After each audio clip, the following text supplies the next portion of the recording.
Okay, ouch. Undo. Didn't mean to do that.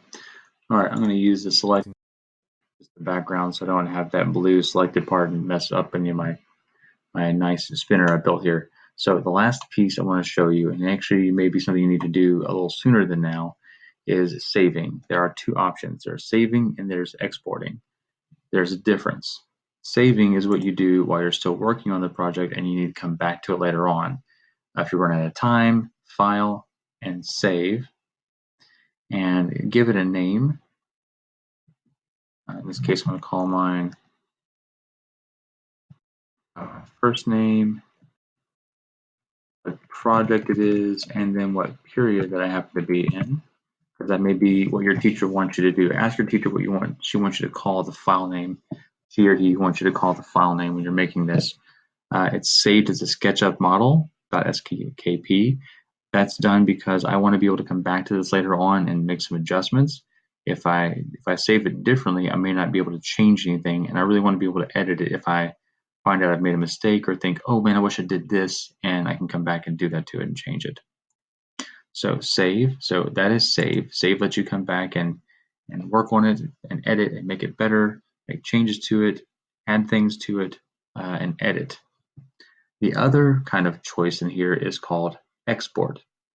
Export is what you do when you're done with it, when it's absolutely perfect and you've saved it.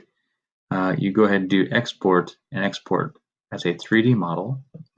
And what you're going to do is yours will probably say Collada as the file type. We don't want that. I'm probably saying that wrong. Probably Collada or Colander or something.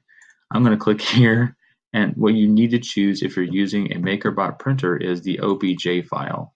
A .obj file is one that the 3D printer software can understand, and when you want to send it to a 3D printer, it needs to be exported as an OBJ file that can be loaded into the printer software and then arranged on the board on the printer bed and printed out. So I'm going to save mine as an OBJ file and click export. It's going to show me this. Here's the results. How many faces, how much material, how many faces were sent out, how many materials, and then I'm going to click OK.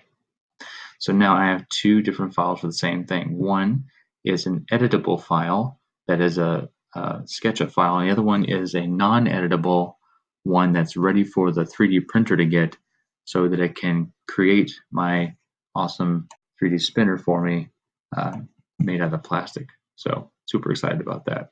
Hope that helps. We'd love to see your inventions, what kind of great spinners that you make in your classroom.